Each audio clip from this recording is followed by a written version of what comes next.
Bang! Neeves Knives. I'm Jared. My lovely wife Kara is at work, and today we are checking out the Harnds Assassin in 14C28N steel. This is a budget knife. It's a very reasonable price, and it was sent to us by RUSS. Thank you, RUSS. We appreciate you letting us check out some knives and for supporting us for so long. He's been following us for a long time. So let's get into this knife. First up, let's do some specs. Now this knife is just under 9 inches. It's about 8 3/4, more like 8 7/8, with a 3 3/4 inch blade. So let's get some size comparisons out really quick. Here is the Real Steel Metamorph.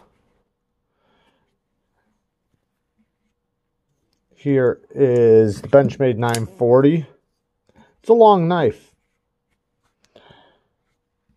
And here is the Rat 1, which is considered, a larger full-size knife.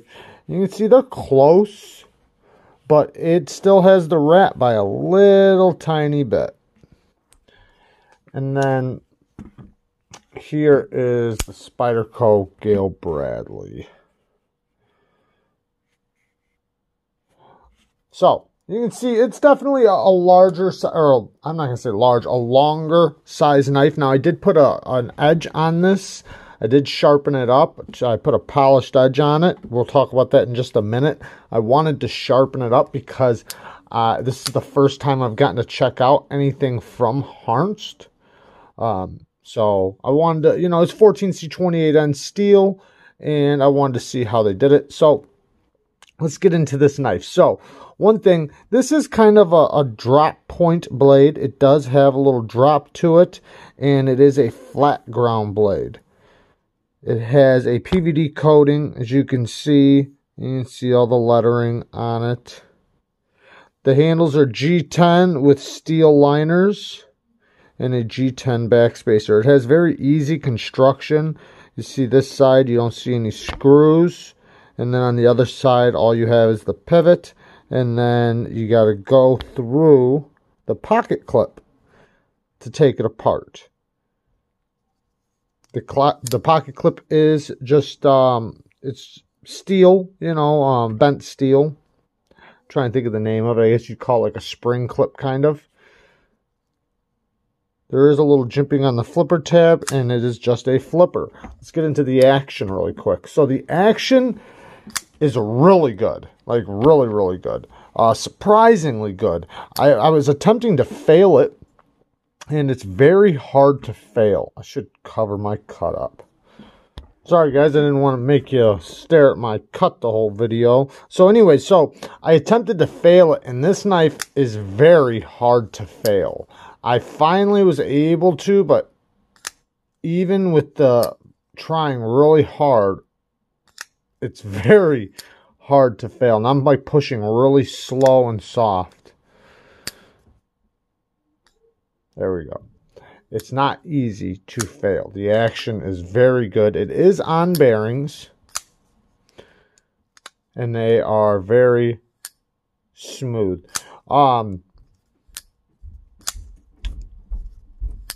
Sorry for all the noise. Yes, very, very smooth. They're definitely, bearing action where, I'm not going to say you feel them rolling, but, it's not like Teflon smooth or phosphor bronze smooth. It's definitely bearing smooth where it's fall shut.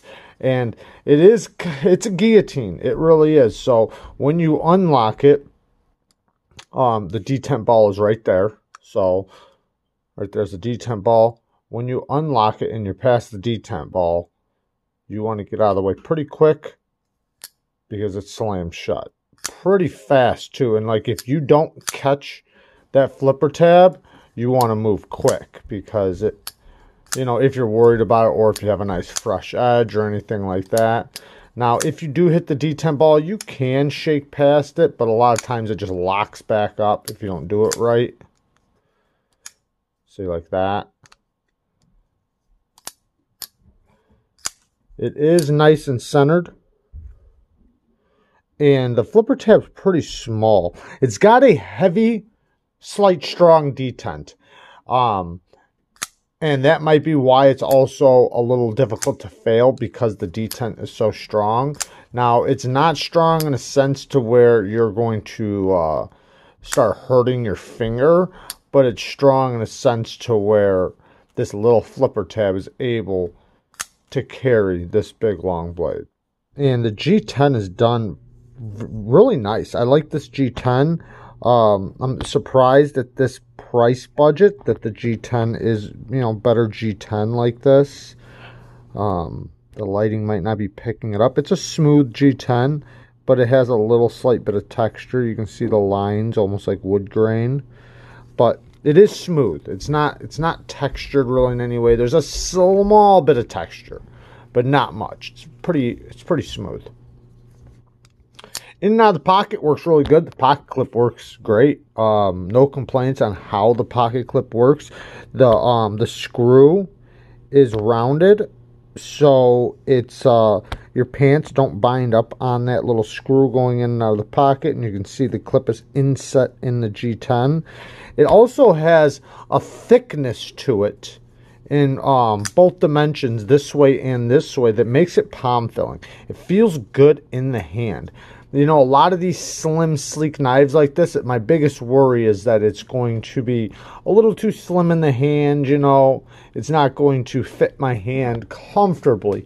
Now, I'm not saying that that's what the knife is for, and we'll speak more into what this knife is for here in a second, but it gives you good ergos. It really does. You get a good grip. It's pretty palm filling, so you do get good ergos on it. Now, choking up, I mean, you can put your finger there if you really want to, you know, for real close, you know, cutting. I did use this a little bit. Not a lot, but I did use it a little bit. So there's a lot of good here for such a cheap budget knife. Now, sharpening it. Now, I wanted to sharpen it because I hadn't checked out Harnds knives before, and I put it at a mirrored edge. Now, a lot of times I don't like to take too many steels to a mirrored edge. 14C28N is a steel that does do pretty decent with a mirrored edge, but I did take it a little too far. And what I mean by that is that one of the reasons why I don't like to take too many steels up too high on the grit level is because then they get slick. They don't have no bite in the edge, and it's almost smooth. Like, so when you're going to cut something, instead of cutting it, it slides off. And you, like when you're doing plastic straps or anything like that, you want your knife to bite into the material, not to slide off. And that's what happens a lot of times when you have a polished edge. Now, this one did great all the way up until my last stone. So I took it up to, with the Neeves stones, 1200, what would it be? It's 1200, but in a grit level, I think that's like 3600. I'm not sure if I'm saying that correctly, but I think you take it and times it by 3. I'm not positive. So if any of you guys know, down in the comments, let me know. Like the CBN stones, the type of stones that are diamond infused. I'm pretty sure you times it by 3. I'm not 100%, but if you guys do know, please let me know. Anyway, so the stone right before the 1200, which was the 800, this thing was nice and polished and had a nice good amount of bite. It was very sharp. Then when I took it to the next level, all the bite left. And you see what I mean? But now watch this. It doesn't mean it's not sharp. Like, it still will cut through stuff just fine, but it doesn't have the bite. Like, you see what I'm doing here? How I'm putting pressure. I'm putting pressure right now, and it's not cutting me. Now, if I did that, say, to this knife right now, oh, that would cut me instantly. Instantly, if I did that. If I did that to this one, even faster. This thing would cut me so fast if I put a little pressure. Now, this is a 300 grit diamond plate. So it's not the Neeves stone. This is diamond plate.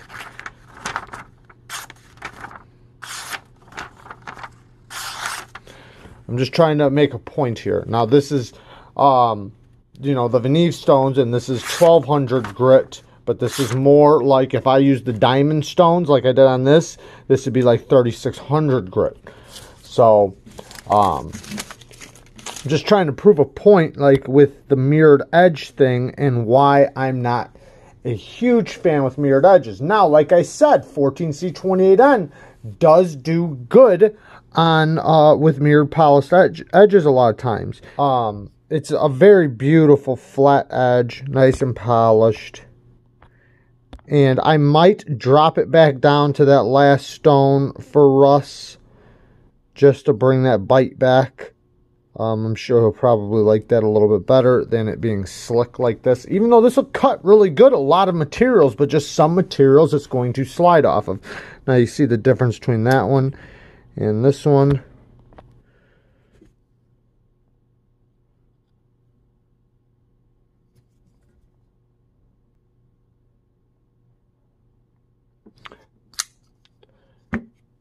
I don't think there's anything wrong with this 14C28N. I think it's just fine.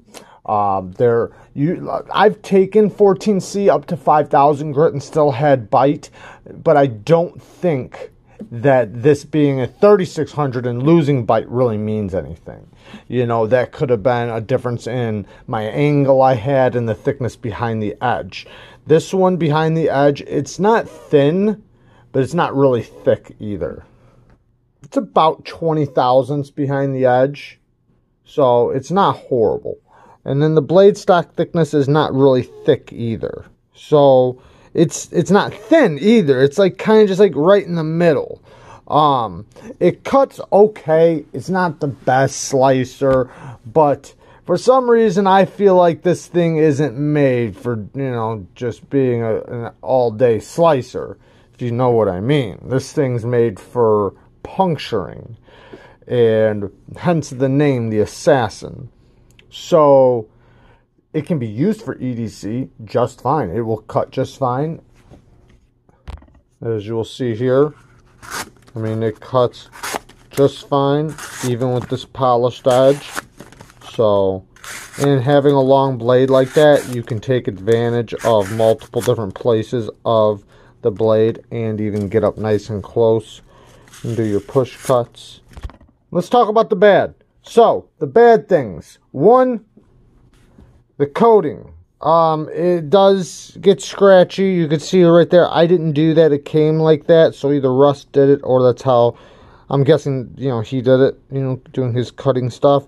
So you see the coating starting to come off. So the coating's not going to be very reliable. This is somewhat of a new knife.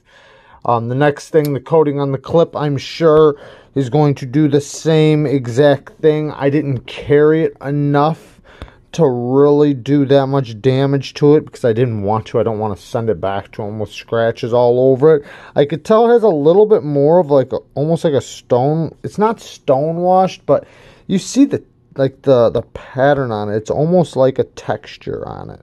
So this is going to be a little bit more durable, I guess, than if it was slick. So that's actually a good thing that it's not slick.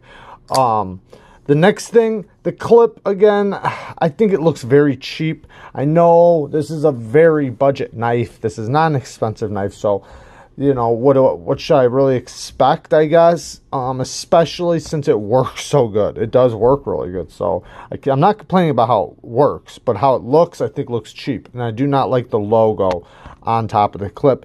I'm a lot happier with it looking like that than it being punched out in the clip or being like white on top of the clip. At least it's embedded and it's, you know, very low profile. Next thing, the sharpening choil. It's not the best sharpening choil. You can see the smile that I got on it from sharpening it. That's just what's going to happen when you're this close to the plunge grind. It's, you know, the plunge grind's right there. It literally lines right up with the bottom of the edge. So it is what it is. They could have put a better sharpening choil. Jimping on the back of the spine is not very good. It's okay, but it's not great. It's definitely slick. I don't get any grip at all from it, really. Maybe a tiny bit, but not much. You see I'm sliding, and I just slide right across. It's not stopping me. the jimping on the flipper tab works a little bit better than the jimping on the spine. Now, there are a lot of great things on this knife, though. The action's good. The access to the lock bar is good. But this thing, or when you unlock it, if you're up too high, you'll hit that detent ball. So you want to make sure you're a little lower. Now, you want to put or figure out right where you need to land. Because if you're down too low, this thing will swing right past. Now, if you don't mind it hitting your nail, that's fine, because you can do that. But it's going to slam down. It's not going to come down soft on your nail. It's going to hit it hard. So, depending on what you want to do, if you do know the placement where you can do it, then you'll be just fine. But figure that out. Other than that, I like the construction. I like that they weight relieved it, because the weight is pretty solid on it. Like, it's not light, but it's not heavy. It's actually right where you'd probably want it. Especially for this kind of knife, you know. This knife, you know, being, I guess, what you could call a self-defense knife. I don't know if you'd really call it a self-defense knife in all reality. It's not like that, but I just mean, you know, with the name and the type of blade shape, the length, the profile, it's, you know, it's all murdered out, you know, just the type of knife that I think they're trying to sell it as. I like the knife. I think it's a good knife for people that like slim, long knives, because this knife is going to do good in, you know, for EDC, for light duty cutting. It's going to do good for, you know, just regular cutting tasks. It's not going to be a high performance cutter, and it's not going to be a weak cutter. It's going to be just, you know, an average EDC knife that you have length, you have plenty of room for the handle because it's nice and long, and you have plenty of blade length to do repeat cuts. And when I say repeat cuts, what I mean is, like, if you're cutting cardboard and you're cutting constantly like that, you know, like you're cutting down cardboard fast, that's a repeat cut. You're repeating. And with a short blade, that doesn't really work out as good as with a long blade. So there you guys go. Thank you, Russ. I love all of you. Peace.